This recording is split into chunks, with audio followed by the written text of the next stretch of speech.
নমস্কাৰ, আপোনালোকক পুনৰবাৰ স্বাগতম জনাইছোঁ।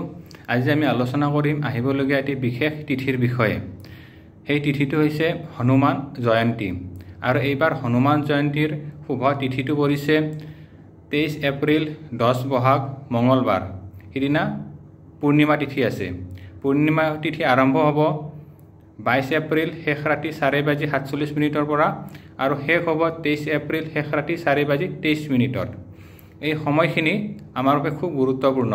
অৰ্থাৎ হনুমান বজৰংবলীৰ জন্ম উৎসৱটো আমাৰ অসমৰ লগতে ভাৰতবৰ্ষৰ লগতে বিশ্বৰ বিভিন্ন ঠাইত বহুত ধুমধামেৰে পালন কৰা হ'ব।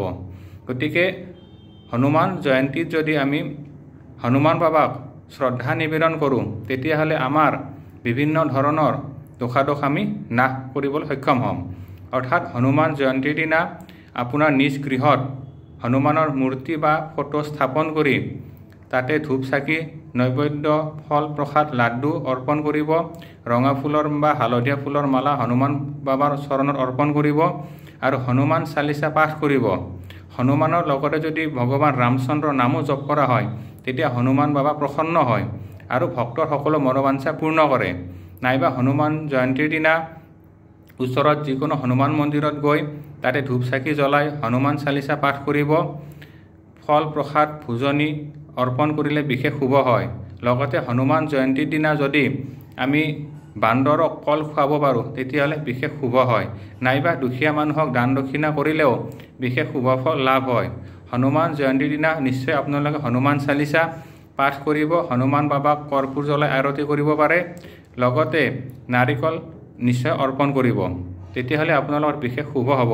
যিহেতু উক্ত দিনা আপোনাৰ পূৰ্ণিমা তিথি পৰিছে, হনুমান বাবাৰ লগতে যদি আমি লক্ষ্মী নাৰায়ণকো পূজা কৰোঁ, তেতিয়াহ'লে আমাৰ বিশেষ কৃপা হ'ব। উক্ত দিনা গৃহত নাৰায়ণ পূজা অনুষ্ঠিত কৰিব পাৰে। লগতে হনুমান পূজাৰ লগত ৰামচন্দ্ৰৰ নাম জপ কৰিব পাৰে আৰু লক্ষ্মী নাৰায়ণৰ যদি পূজা কৰা হয়, তেতিয়াহ'লে বিশেষ শুভ ফল লাভ হয়। গতিকে এই উক্ত দিনটো অৰ্থাৎ 23 এপ্ৰিল সিদিনা মঙলবাৰ পৰিছে আৰু হনুমান বাবাৰ জন্মবাৰ হৈছে মঙলবাৰ। গতিকে বিশেষ শুভ দিন আৰু শুভ তিথি। গতিকে এই দিনত আমি নিৰামিষ আহাৰ গ্ৰহণ কৰিব লাগে আৰু হনুমান বাবাক শ্ৰদ্ধা ভক্তি সহকাৰে পূজা কৰিলে ভক্তৰ সকলো মনোবাঞ্ছা পূৰ্ণ হয়।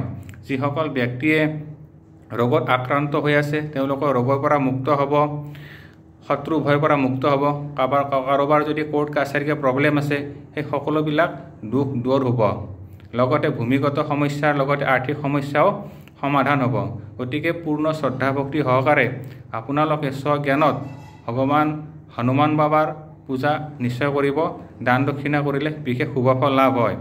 লক্ষ্মী বৃদ্ধিৰ কাৰণে লক্ষ্মী নাৰায়ণক পূজা কৰিব আৰু ৰামচন্দ্ৰ বা সীতাৰ নাম জপ কৰিলেও সকলো কল্যাণ হ'ব। আজিলৈ ইমানে। পৰৱৰ্তী সময়ত পুনৰ লগ পাম। ধন্যবাদ। ওম নমঃ শিৱায়।